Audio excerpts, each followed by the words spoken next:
నమో శ్రీనివాసాయ నమః. నమో వెంకటేశాయ నమః. అందరికీ నమస్కారం అండి. ప్రతిరోజు రాశి ఫలితాలు తెలుసుకోవడానికి ఇంకా మన ఛానల్ సబ్స్క్రైబ్ చేసుకోకపోతే ప్లీజ్ సబ్స్క్రైబ్ చేసుకోండి. లైక్ చేసి మీ పూర్తి సపోర్ట్ మన శ్రీనివాస ఛానల్ కి ఇవ్వండి. ఈ వారం రాశి ఫలితాలలో గోచార్య రీత్యా వృషభ రాశి వారు ఎటువంటి శుభాశుభ ఫలితాలను పొందుతారో తెలుసుకోవడానికి ఈ మన వీడియోని ఎక్కడా స్కిప్ చేయకుండా చివరి వరకు చూడండి. ప్రణాళికాబద్ధంగా ఖర్చులు పెట్టండి. అలా పెడితే మీకు రేపటి రోజు చాలా అద్భుతంగా మారబోతుంది. ఎవరి విషయాల్లోనూ జోక్యం చేసుకోకుండా ఉండండి. ప్రయాణంలో ఆటంకాలు ఏర్పడే అవకాశాలు కనిపిస్తున్నాయి. బంధుమిత్రులతో కలహాలు వచ్చే సూచనలు కనిపిస్తున్నాయి. మీ ప్రేమ జీవితంలో ప్రేమ ఫలించే అవకాశాలు ఎక్కువగా గోచరిస్తున్నాయి. మీ ప్రేమని ఇంట్లో పెద్దలు ఒప్పుకునే అవకాశాలు, అలాగే మీరు ప్రేమించిన వారితో మీ వివాహం జరిగే సూచనలు ఎక్కువగా గోచరిస్తున్నాయి. రేపటి రోజున మీరు డబ్బులు ఎవ్వరికీ అప్పుగా ఇవ్వకండి. ఇస్తే మీకు ఆర్థిక ఇబ్బందులు వచ్చే సూచనలు కనిపిస్తున్నాయి. ఎప్పటి నుంచో మీకు రావాల్సిన డబ్బులు ఈ సమయంలో వచ్చే అవకాశాలు కనిపిస్తున్నాయి. రేపటి రోజున వ్యాపారాలు చాలా అనుకూలంగా కొనసాగుతాయి. అలాగే వ్యాపారంలో ఉన్న మెలకువలను కూడా నేర్చుకుంటారు.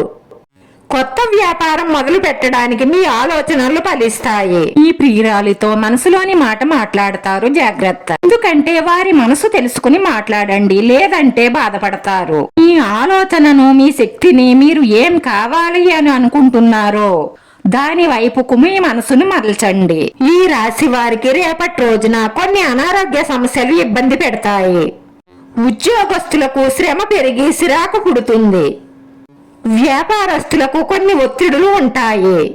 వ్యాపారం బాగానే కొనసాగినా కూడా ఒత్తిడికి గురయ్యే అవకాశాలు ఎక్కువగా కనిపిస్తున్నాయి. రేపటి రోజున మీ కార్యాలయంలో మీ పై అధికారుల నుంచి ప్రశంసలు పొందుతారు. రేపటి రోజున స్నేహితుల ద్వారా కానీ బంధువుల ద్వారా కానీ మీ మనసుకి హాయిని ఇచ్చే మాటలు అంటే శుభవార్త వింటారు. ఈ శుభవార్తతో మీరు అన్ని ఒత్తిడుల నుంచి బయటపడే అవకాశాలుంటాయి. మీరు అనుకున్న డబ్బు చేతికి అందడంతో ఆర్థిక ఇబ్బందుల నుండి బయటపడతారు.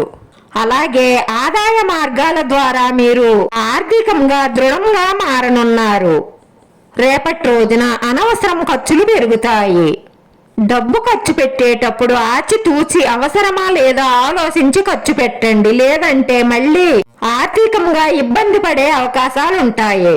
ఈ రాశి వారు బంధుమిత్రులను కలుస్తారు. రేపటి రోజున విఘ్నేశ్వర స్వామి ఆలయానికి వెళ్లి దర్శనం చేసుకుని గరికతో విఘ్నేశ్వర స్వామిని పూజించడం ద్వారా మీ మనసులో ఉన్న మంచి సంకల్పాలన్నీ నెరవేరి మానసిక ప్రశాంతత లభిస్తుంది. వీడియో నచ్చితే లైక్ చేయండి. మీ లైక్ మాకు ఎంతో విలువైంది. మీరు లైక్ చేయడం వల్ల ఈ వీడియో కొంతమందికి చేరుతుంది. నా శ్రీనివాస ఛానల్ ఆదరించండి. అందరికీ ధన్యవాదాలండి. నమో వెంకటేశాయ నమః.